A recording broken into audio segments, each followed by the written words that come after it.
Oi pessoal, hoje nós vamos resolver exercícios sobre função horária do movimento retilíneo uniforme, que é o MRU ou só MU. Se ele é uniforme é porque a velocidade ela não muda. E aí para a gente calcular, nós podemos usar que a velocidade é a distância pelo tempo. E arrumando essa fórmula, nós vamos ter a função horária. Essa função horária a gente escreve para gravar, né? S é igual a sorvete. Esse S aqui é a distância final, o S0 é a distância inicial, a velocidade vai ser o V e o T, o tempo. Tá? Lembrando que no sistema internacional, a distância em metro, a velocidade em metros por segundo e o tempo em segundo, mas pode ser escrito em outras unidades. Como é uma função horária, ela tem o formato de uma função do primeiro grau. Esse A vai ser o nosso V, que é a velocidade, e o B vai ser o nosso S0. Então, quando ele pedir em um exercício para a gente colocar a função horária, nós vamos usar essa fórmula do sorvete, tá? Então, vamos fazer dois exercícios para vocês verem a aplicação. Então, vamos para o primeiro. Uma partícula descreve um movimento uniforme, cuja função horária, ele já deu aqui a função horária para a gente. Então, vou até anotar aqui, ó.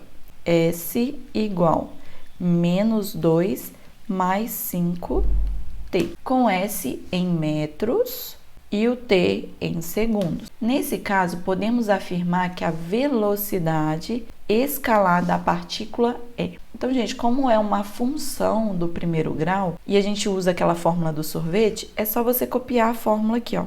S igual S0 mais VT. Aí você vai olhar, quem ficou no lugar do S0? Não é o menos 2? Então, o S0 significa que é menos 2 metros. Lembra que a distância ele falou que está em metro. E quem ficou no lugar do V? É o 5.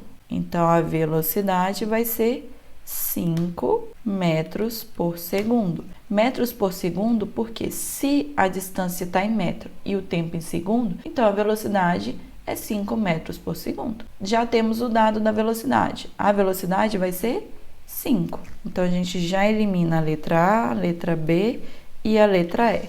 Vai ser a C ou vai ser a D. Agora, a gente precisa saber se o movimento é progressivo ou retrógrado. Para ver se o movimento é progressivo ou retrógrado, nós vamos olhar o sinal da velocidade. Como a velocidade aqui ela é positiva, significa que ela é progressiva.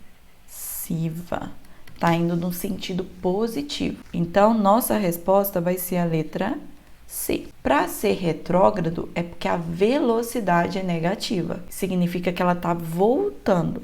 A distância ser negativa só significa que ele partiu de um ponto antes do ponto que a gente adotou como a origem. Por exemplo, imagina que a sua casa é o ponto de origem e você está indo para a escola. Então, esse é o sentido positivo. Só que você estava na casa de um amigo que fica antes da sua casa. Então, esse seria o menos 2. Então, ele está antes do ponto de origem. Então, a gente olha o sinal da velocidade e não da distância. Por isso, a nossa resposta é a letra C.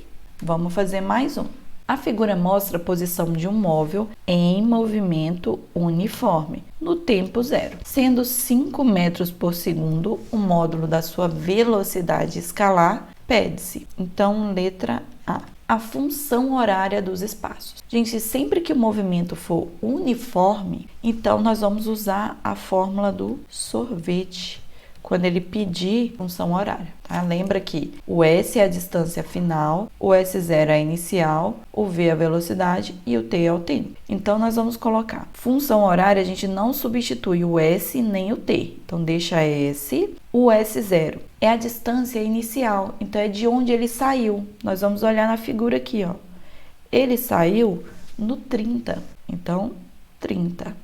E agora a velocidade 5. Só que aqui a gente tem que olhar um detalhe. Tá vendo que a setinha da distância tá aumentando para a direita, mas ele tá indo no sentido contrário? Então, se ele tá voltando, a velocidade ela é negativa, porque ele tá voltando. E o valor ele colocou ali, que é 5. Então, 5t. Essa é a função horária. Tá? Então, nós vamos olhar o sentido aqui que ele está indo. Se ele estivesse indo para a direita, a velocidade ia ser positiva, tá? Então isso aqui significa que ele é um movimento retrógrado. Não pediu, mas é retrógrado, porque ele está voltando. Vamos fazer a letra B agora. O instante em que um móvel passa pela origem do espaço. Instante é o tempo. Então ele está querendo o tempo quando ele passa aqui no zero. Então, quando a distância final for zero, então o S, 0 metros. Então, agora a gente já tem a função, que é S igual a 30 menos 5t. Nós vamos, no lugar do S, colocar 0 e o t a gente deixa, porque é o que a gente quer achar. Então, vamos passar esse 5t para o outro lado, que ele está negativo, ele vai passar positivo. Então, 5t igual a 30. Então, o t vai ser 30. Lembra que o 5 está multiplicando, então ele passa dividindo. Então, dividido por 5. Então, o tempo vai ser 30 dividido por 5, 6. A unidade, segundos, porque aqui tem metro por segundo, então o tempo é em segundos. Então, essa é a nossa resposta. Então, pessoal, espero que vocês tenham entendido. Se ficou alguma dúvida, deixa aqui nos comentários. No próximo vídeo, nós vamos ver os gráficos, que a gente vai utilizar também essa função aqui do primeiro grau. Então, até o próximo vídeo. Tchauzinho!